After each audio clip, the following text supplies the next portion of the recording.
निर्वाचन परे महंगा हेब तेल निर्वाचन परे पेट्रोल डीजेल दर बढ़ी पारे कोटक इक्विटीज रो ये बड़ आकलन वर्तमान रो विधानसभा निर्वाचन शेष होगा परे देश में पेट्रोल और डीजेल दर रे बड़ धरणर वृद्धि घटी पारे बोली रिपोर्ट प्रकाश करिछि कोटक इंस्टीट्यूशनल इक्विटीज तेबे काहेकि दर बढ़िबो प्रथम कारण हेउछि अंतर्जातीय बाजार रे अशोधित तैल दर पश्चिम एशिया रे चलिथिबा युद्ध एवं सामुद्रिक परिवहन रे अवरोध जोगु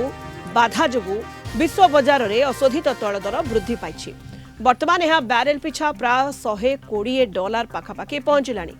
द्वितीय कारण हेउछि तेल कंपनी क्षति भारतर सरकारी तेल कंपनी गुड़िक पेट्रोल ले लिटर पिछा प्राय 18 टंका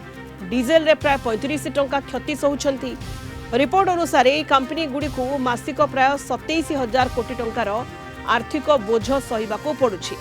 सेहि भଳି निर्वाचन चलिथिबारु एबे दर बढ़ा जाउ नाही किंतु भोट शेष हेबा परे कंपनी गुड़िक निज क्षति भरणा करबा पई दर बढ़ाइबा एक प्रकारर निश्चित। कोटाकर आकलन पेट्रोल एवं डीजेल लिटर पिछा 25 रु 28 टंका पर्यंत वृद्धि पाइबार आशंका रहिछि। तेबे मुद्रास्फीति को नजर रखी सरकार एही वृद्धि को पर्यायक्रमे धीरे धीरे लागू करि पारंती। जदि तेल दर एते परिमाण रे बढ़ी जाए परिवहन खर्च वृद्धि पाइबो फल पनीपरिबा ठारू आरंभ करी नित्य व्यवहार्य सामग्रीर दर मध्य बढ़िबा संभावना रही। यह तथ्य ब्रोकरेज संस्था कोटक इक्विटीज रिपोर्ट उपर आधारित। सरकार किंबा तेल कंपनी पक्षरु एपर्यंत कौनसी आनुष्ठानिक घोषणा करा जाय नाही।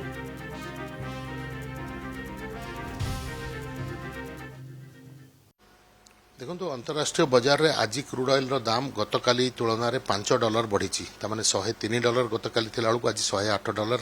इंडियन बास्केट होईची कारण स्ट्रेट ऑफ हॉर्मुज बाटे कौनसी शिप जीवा आसवा हो पारू नाही किंतु भारत रो तैल स्थिति कंफर्टेबल रही तेलर अभाव नाही दरदाम वृद्धि उपर नहीं जो कथाटी अच्छी सेटा आम भावुचु जे $120 क्रॉस कले ही तैल कंपानी माने दर वृद्धि पाई चिंता करिवे। तो ये $108 अच्छी एवं आगामी दिन रे जदि युद्ध विराम जारी रहे ताहले क्रूड ऑयल दाम $120 छुईबार संभावना कम किंतु जदि युद्ध भयावह हुए ताहले क्रूड ऑयल दाम $150 मध्य छुई पारे। तो सबू जिनस डिपेंड करुची क्रूड ऑयल $120 को क्रॉस करवा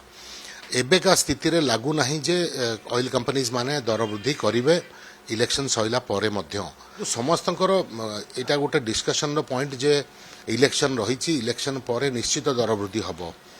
किंतु मु भाबुची सरकार सबू दिग को नजर रे रखिकी मुद्रा स्थिति को नजर रे रखिकी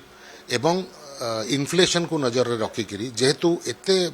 कष्ट स्थिति थाइकिरी मध्य भारतर इकोनॉमी रो प्रेडिक्शन जहा भल स्थिति रे रही ताकू केबे भी खराब करने को सरकार चाहिए नाही बा ताकू स्लो करने को चाहिए नाही। सेही एंगल रु जदि देखा जाए तैल कंपानी माने आउरी किछि समय हानि सही पारंती।